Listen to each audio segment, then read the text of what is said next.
March 13 release ஆகுது. முதல்ல இந்த படம் வந்து எனக்கு இந்த ஸ்டேஜ் கொடுத்ததுக்கு வந்து முக்கியமான காரணம் முத்து. வாங்க.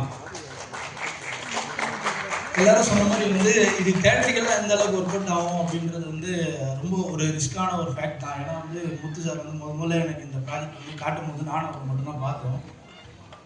இது வந்து கண்டிப்பாக இன்றைக்கி இருக்க இந்த ஜென்சின்னு சொல்கிறாங்க, இந்த மாதிரி ஸ்டூடெண்ட் அவங்களாம் வந்து கண்டிப்பாக பார்க்கணும். ஏன்னா வந்து இன்றைக்கி வந்து எமோஷன் வந்து யாருக்குள்ளேயும் இருக்கா அப்படின்றது தெரியல. பட் அது வந்து இன்றைக்கி அடல்ட் கண்டென்ட்டு, அப்புறம் வயலன்ஸ் கண்டென்ட், இந்த மாதிரியான படங்கள் வந்து ரெகுலராக வருது. ஸோ அதில் வந்து எமோஷ்னலாக வந்து இன்றைக்கி கண்டென்ட் பண்ண இண்டஸ்ட்ரியில் கரெக்டான டேரக்டர்ஸ் இல்லை. ஸோ 5 டேரக்டர்ஸ் வந்து இதை பண்ணியிருக்காங்க. ஸோ இந்த வௌவல்ஸோட சவுண்ட் வந்து ரொம்ப பெருசு. ஸோ கண்டிப்பாக மார்ச் 13 உங்கள் எல்லாருக்குமே இந்த படம் என்ன சொல்லுதுன்னு சொல்லி 100% தெரியும். எல்லாத்துக்கும் மேலே சின்னி ஜெயந்த் சாரும் யூகி சேத் சாரும் இந்த படத்துக்கு ஒரு பில்லர் மாதிரி இருக்காங்க. யூகி சேத் சார் பேசும்போது தான் நாங்கள் ரொம்ப ரசிச்சுட்டு இருந்தேன்.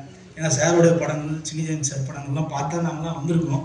ஸோ நீங்கள் இருக்கிற இந்த காலகட்டத்திலையும் நாங்கள் எல்லோரும் ஒரு துறையில் இருக்கிறது வந்து ஒரு மிகப்பெரிய மகிழ்ச்சி சார். நன்றி சார். இன்னொன்று என்னென்னா, இன்றைக்கி ஒரு ஆடியோ லான்ச் ஃபங்க்ஷனுக்கு வந்து ஆர்டிஸ்ட் நிறைய பேர் வந்து சப்போர்ட் பண்ணுறதில்ல. நடித்ததோடு அவங்க வேலை முடிஞ்சிருது. ஸோ அந்த வகையில் பொறுமையாக இருந்து இவ்வளோ தூரம் இந்த படத்தை அழகாக ப்ரமோட் பண்ணி வரக்கூடிய இந்த 5 புது டைரக்டர்ஸ் வந்து இவ்வளோ சப்போர்ட் பண்ணி இதை கொண்டு வராங்க. அதுவே பெரிய விஷயம் சார். ரெண்டாவது யூகி சேத் சார்லாம் வந்து நிறைய டைரக்டர்ஸ் கூட நடிக்கணும்னு சொல்லி நான் ஆசைப்படுறேன் சார். ஏன்னா கிட்டத்தட்ட சென்னை ஸ்லாங்லாம் வந்து பயங்கரமாக பேசியிருப்பீங்க சார். அது வந்து இன்னும் நிறைய பேருக்குலாம் தெரியணும் அப்படின்றது தான் சார். அதனால் இந்த படத்தை வந்து எல்லோரும் மிஸ் பண்ணாமல் தேட்டரில் பாருங்கள். இன்னொரு பெரிய தேங்க்ஸ் சொல்லணும்னா